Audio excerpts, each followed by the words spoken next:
Assalamu alaikum wa rahmatullahi wa barakatuh. My name is Fahad al-Sharif. I'm a consultant hematologist at King Faisal Specialist Hospital.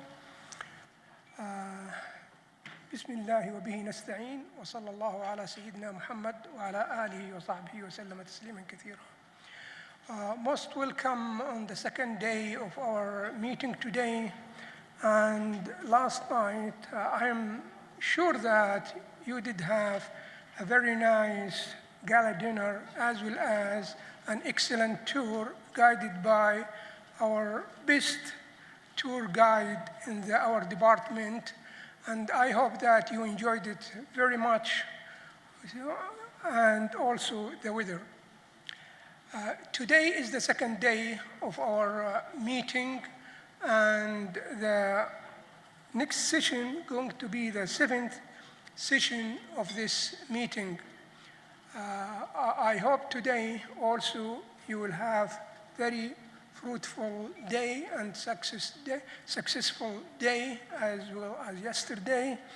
And without further delay, I would like to introduce my friends, Dr. Marwan Shaheen and Mansoor Radwi, as moderators for this session. Please, Dr. Marwan, you can start. Thank you. Okay, thank you very much, Dr. Fahad. So we're going to start our first with the first speaker, Dr. Donal McLornan. He's going to be presenting overlap syndromes, what's the best diagnostic approach, a brief biography about Dr. McLornan. He's a consultant in the MPN allogenic transplant at the CAR-T team at the University College London Hospital. It's one of the largest transplant and academic CAR-T programs in the UK. He's also the chair of the EBMT Chronic Malignancy Working Party and also the co-chair of the Scientific Council. Additionally, he's the vice chair of the stakeholder community team of EHA, and he also chairs a UK-wide MPN clinical study group. He has interest in MPN/MDS overlap, and allogenic transplant, and his research and clinical trial focuses on myelofibrosis, blast phase disease, and has published widely in this topic. Dr. McLornan. So thank you so much to the organizers for the very kind invitation to be here today. It's a real pleasure to be in Saudi Arabia. So I kind of get the difficult task this morning of overlap syndromes. So we know these are often difficult to diagnose. We have a real paucity of clinical trials within the field, but I'll bring us through some aspects of those today. These are my disclosures. So I think these groups of disorders have really fallen into two real camps over the years, and I think they've really been a default for the classification systems and how we're dynamically changing them moving forward. If we think back over 40 years ago, CMML was included across MDS subtypes by John Bennett and colleagues, published in the British Journal of Hematology in 1982. And then there was a rethink 12 years later when they were classified alongside the chronic myeloid leukemias by the FAB cooperative group. And then we had terms such as CMML, MDS-like, and MPD-like. And then clearly over the last decade, there have been major rethinks. We've had CMML1 and CMML2 in the WHO in 2002. We then had the proliferative and dysplastic based on white cell count. And then in the WHO most recent edition in 2022, we had elimination of CMML0. Clearly, these are heterogeneous disorders, both pathogenetically from the molecular annotation, but also, most importantly, clinically, how they present to us. And CMML clearly is one of the most frequent. We have much more data, but when we look at disorders such as MDS-MPN with neutrophilia, with MDS-MPN not otherwise specified, we have clearly very little guidance on how to optimally manage these patients. So just to brief, and I'm going to focus mostly on clinical management rather than diagnostics, but if we think about the WHO 2022 versus ICC, clearly we saw a reduction in the absolute monocyte count that was required to greater than 0.5, but accounting for at least 10% of the total white cell count. and all the other exclusion criteria that we normally see when we're ruling out other myeloid disorders. But there are differences in the supportive criteria for actually reaching the diagnosis of CMML, because if you focus on WHO, you can see that they accepted acquired clonal, cytogenetic, or molecular abnormality, but they did not specify that a specific variant allelic frequency was needed, whereas ICC said that the VAF of the associated molecular mutation would need it to be at least 10%. ICC mandated for a bone marrow. This is not the case with WHO, and the WHO took forward the flow cytometry aspect of the classical monocytes, so CD14 with CD16 expression, and this was not the case for ICC. But we know that next year we're going to see, hopefully, integration of ICC and WHO moving forward. But actually, does this have any implications for our patients? And the answer is yes, it does, because this was a very nice paper published by the German cooperative group from the Munich lab and other colleagues, and they had a very large cohort of over 3,000 CMML patients diagnosed by WHO 2017. They had over 2,000 cases of oligomonocytosis. And actually, they wanted to apply WHO 22 versus ICC and to see what difference that made. We can see that in the oligomonocytosis cases, 1.5 times more were reclassified as CMML according to WHO versus ICC. There was distinct translational signatures compared to the classical myelodysplastic versus myeloproliferative CMML, and there's strong enrichment of MDS-type molecular annotation, but actually no real differences with this reclassification system. But this has implications for our patients as regards impartation of prognosis and actually how they'll subsequently be managed. And what about the other disorders? Is there still controversy? The answer is yes. So we all know about the rarity of chronic neutrophilic leukemia and also MDS, MPN, neutrophilia, the new name for atypical CML. But actually, the dysplasia is often subjective. We know that there are differences between WHO and ICC as regards the total white cell count that's required for the diagnosis. And this is a very nice paper published by a European group looking at a relatively small numbers of CNL and atypical CNL cases, showing actually that their clinical phenotype were much the same. Apart from EZH2 and CSF3R, they had very similar molecular annotation, and actually their overall survival was similar. So actually the thought was actually our chronic neutrophilic leukemia and MDS, MPN with neutrophilia, the same disease, just manifesting differently over time.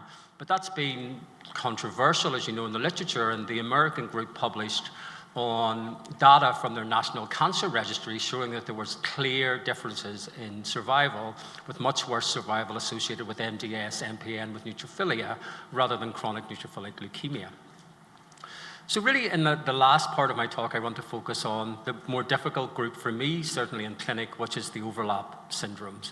By definition, the MDS, MPN, not otherwise specified, are those that have features of both MDS and MPN, not meeting criteria for CMML, MDS, MPN with neutrophilia. Other classical MPN are MDS, MPN with ring sideroblasts and thrombocytosis. Clearly, we don't have the magic bullet for saying this particular molecular annotation is associated with one particular disease, because there's molecular mimicry across all of these disorders. And I really just want to focus this on a case that was actually a true case referred to us in UCL of a 64-year-old male sent for further management of what the local team had classified as a triple-negative myelofibrosis, good performance status, quite marked constitutional symptoms, a spleen of around 19 centimeters, was anemic, had a leukocytosis of 21, neutrophilia of 15, monocytes failed to meet criteria for classical diagnosis of CMML, and they had a mild thrombocytosis. Dysgranulopoiesis was prominent on the blood film. Marrow showed 6% blasts, but the trophine was markedly hypercellular, disorganized, with dyserythropoiesis and grade 1 reticulin, evidence of monosomy 7, and the NGS showed a TET2 and an SRSF2. So clearly this is a 64-year-old with good performance status. MDS, MPN, NOS is probably the most likely diagnosis, but it's CMML-like. does not yet meet the criteria for CMML, but I think that's one point we all need to be cognizant of. Just because at that particular snapshot they're not meeting criteria for CMML, often think about repeating the MARO over time. But clearly this is a poor risk case with anemia and poor risk cytogenetics. So what's the therapeutic plan of choice? And I think all of us in the room probably do something slightly different. Certainly, as a transplanter, I often reach for 3 and would upfront transplant this patient rather than putting them through HMA or intensive chemo. But actually, if you look at the data, and I'll discuss this later, of outcomes for transplantation in this group, they're worse than myelofibrosis. They have relapse rates up to 30%, high rates of non-relapse mortality, and clearly we have absolutely no clinical trial data to guide on the right therapeutic choice. So when we think about how these patients present, we often simply apply what we do with CMML or with myelofibrosis across to these patients. We need to know that up to 2/3 of them will have bulky splenomegaly, around 1/3 will have hepatomegaly, and most importantly, they have often a very frequent heavy constitutional symptom burden driven by pro-inflammatory cytokines. Focusing down on ICC versus WHO, there are differences across the group. At least in our practice, when we're in a myeloid multidisciplinary meeting discussing these cases, it's a pressured meeting. We're often under duress to come up with the diagnosis. And I think nationally in the UK, we probably overdiagnose the not otherwise specified because we don't simply have the time to go through it in detail. But I think that has important implications for the patients, because once you imprint a label of MDS, MPN not otherwise specified, you're immediately excluding them from clinical trials. You're excluding them from routine access to commercial JAK inhibitors. So we always think twice before imparting this diagnosis. When we look at the morphology, often there's prominent hypolipidated megakaryocytes, pseudo-Pelger forms, marked hypercellularity, disrupted architecture, and often grade 1 to grade 2 reticulin deposition. Cytogenetic abnormalities in this overlap group are found in around half of the patients. Often these are the classical myeloids, so trisomy 8, abnormalities of 7 and 5, and monosomal and complex karyotypes. The most up-to-date data looking at molecular annotation came from the Mayo Clinic and a joint study with the Moffitt, showing that the most frequent abnormalities were in ASXL1, SRSF2, SETBP1, and JAK2. And just importantly, if you look at the tail of the graph, only a very small proportion of these patients had targetable mutations such as FLT3 or IDH2. And there was a low incidence in this particular cohort of TP53. So do we actually, when we have this patient sitting opposite us in clinic, have anything good to prognosticate on how they will behave? Historically, we were able to apply, when you look at the literature, MDS-specific scores such as IPSSR and then the specific MD Anderson score that can give you some estimation how your patient will behave. And this is a nice paper published almost 5 years ago now that had around 360 patients diagnosed with overlap syndromes. There were 119 with CMML, and most importantly, this was a large cohort of not otherwise specified patients of 106 with MDS, MPN, not otherwise specified. And ultimately, they had access to blood and marrow samples, so we're able to molecularly annotate these patients. And almost 2/3 of them could be reclassified based on genomics as another MDS, MPN subtype. And this would be either MDS, MPN with neutrophilia, or ARST with SF3B1 type mutations. And then there were other groups, such as those who had TP53 and another group of disparate mutations. But actually, does this have implications for your patients? And the answer is yes, because when I see these patients in clinic, we have the NGS, the cytogenetics, and then I think, is this patient going to behave like CMML? Is it more like an RARST? Do they have TP53? Because that has major implications for survival and will also dictate how aggressively you're going to intervene with concepts such as transplantation. There are some more rare entities that are only recognized by ICC. I think we do have a few cases of this we see every year in our center, which is MDS MPN with an isochrome 17q. This is recognized as a distinct entity in ICC. It's not recognized in WHO. And again, does this have implications? The answer is yes, it does, because the morphology is different, and most importantly, clinical outcome and prognosis is different, as I'll show. So this is work looking at 92 patients with overlap from 8 institutions, and a third of these had overlap with isochrome 17q.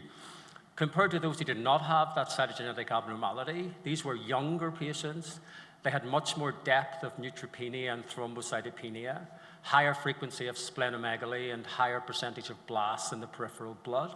And also morphologically, for the pathologists in the room, there was a higher incidence of bilobe neutrophils, hypoalbuminated megakaryocytes, and an enrichment for SETBP1 and the spliceosome mutation SRSF2. And this is an isochrome 17q, but TP53 mutations were rare. And actually, overall, compared to those patients who did not have this cytogenetic abnormality, their prognosis was much worse. They often had bulky splenomegaly. And if you look at their overall survival of this young group, it was less than 1 year. So these are historical therapeutic options for patients if you look back after the last 2 decades, but I don't think in 2025 we've made massive progress moving forward. We often reach for HMAs, translating what we know from MDS, or intensive chemo if we're thinking about being more aggressive, hydroxycarbamide, JAK inhibitors, if you can use them off-label, and clearly the only curative option remains transplantation. I think if you are going to reach for azacitidine or decitabine, know that, as we'd expect, like we see in CMML in this overlap group, the overall rates of even getting hematological responses are much less than we see in classical MDS. So thinking about transplantation, this is showing activity from our EBMT registry over an 8-year activity. And you can see actually this is a super rare indication for transplant, reflective of the rarity of the disease, with around 60 to 100 allografts being registered from over 700 centers per year for MDS, MPN, NOS. Do we have any other literature to guide us on discussing prognosis with our patients? This is Japanese registry data. Median age was around 56. And for those older patients, they had a much worse outcome. But if you look at their overall survival, it mimics up what we see with CMML, so around 40% overall survival, around 1 in 4 patients will ultimately relapse, and considerable rates of non-relapse mortality despite the median age of 55. Here we can see that both age, progressive disease at the time of transplantation, and high-risk cytogenetics also independently determined poor outcome.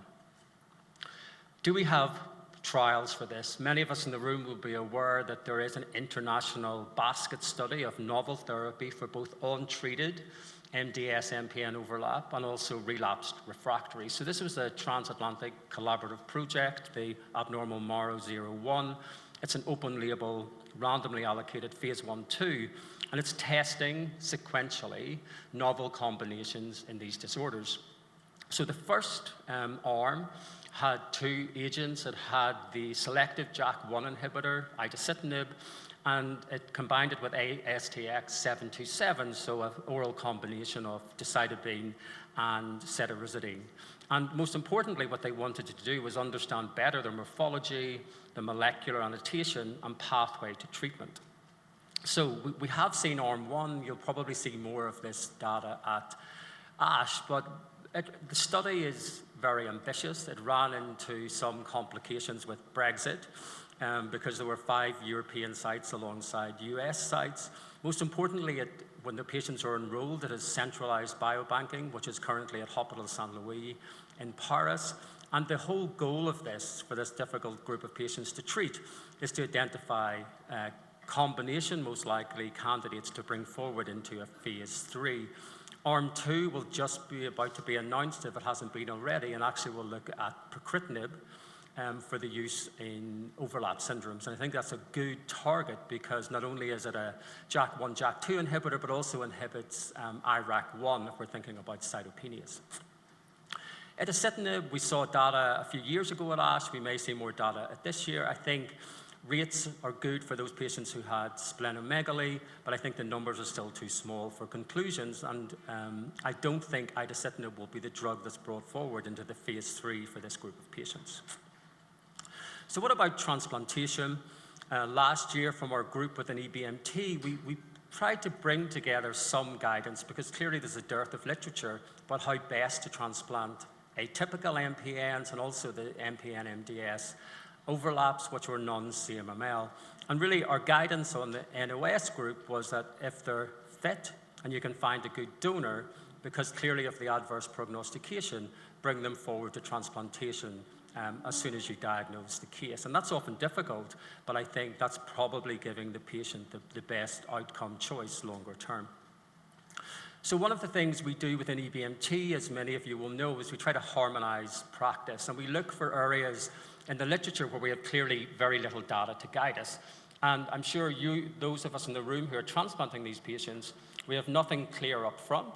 We don't know the best transplant platform, and we don't know best how to manage them. And often they behave like CMML or myelofibrosis. So how do you diagnose poor graft function post-transplant? How do you diagnose relapse post-transplant? Because we know the kinetics of clearance of the MRD is clearly quite different. So in September of this year, we had an international group really bringing forward some concepts on diagnosing relapse post-transplant for the overlaps. I think these are the challenges because I've shown you the low numbers that we've seen, the lack of clinical trials, and the variation in kinetics of response when we look at marrow cytogenetics and molecular clearance. So really what we wanted to do was we looked at the current ICC and WHO criteria. We need to be cognizant they may change next year. And then we simply wanted to define complete remission with poor graft function, persistent or progressive disease, or relapse. And importantly for us in EBMT and your registries and CIBMTR, et cetera, when we are looking at retrospective studies and looking at relapse rates, et cetera, we know there's markedly heterogeneous reporting of how we actually define relapse. So we hope in the next decade this will actually help the registry studies looking at those patients who are truly relapsed versus progressive disease. And I won't go into this in detail, but we brought together complete remission as regards marrow responses, cytogenetic molecular responses, and chimerism, and hopefully we'll see this published before the end of the year. So to conclude, I think there are many challenges and questions for us in the field of overlap syndromes and transplantation. We lack any simple prognostic model. So in EBMT for CMML, MDS, myelofibrosis, like I'll talk later this morning, we have used machine learning approaches to garner the information in the large registries to improve prognostication. And that is something I think we need to do with this overlap group, because with the power of machine learning, even if we have only 1,000 patients, or as I've shown, we still may get some answers that classical statistics will not tell us. We need to get some harmonization internationally about what we do pre, peri, and post-transplant. I think if we're all doing the same thing, we'll get better information. I think collaborative approaches on the transplant bit. Abnormal marrow is focused on drug therapy. The vast majority of these patients are not transplant eligible, but we need some harmonization what we're doing with our transplantation platforms. And for me, I think we need to integrate the more novel therapies into the maintenance part post-transplant, because up to 1/3 of these patients will ultimately undergo relapse. So in conclusion, I think increased integration of molecular data into clinical practice will help us give better clarity moving forward. We need to really think about minimizing relapse, and I think it'll be important to see data at ASH this year from abnormal marrow, and also the UK-based study, which was called AMO, led by Dan Wiseman, and you'll also see some nice data at ASH in a few months. And I think when you're facing these patients in clinic, treat the patient who's in front of you. Always dynamically look at the diagnosis and re-look at the diagnosis, because often you can fit them into one of the defined and recognized overlap groups. These patients, unfortunately, often have poor quality of life. Always think, are they an allograft candidate? Thrombosis happens, it's under-recognized. None of us do primary prophylaxis, should we? And we have nothing good to prognosticate on transformation events, and this is where we need practical and pragmatic guidance. And I'd like to thank you for your attention this morning, and I'll take questions in the panel. Thank you so much.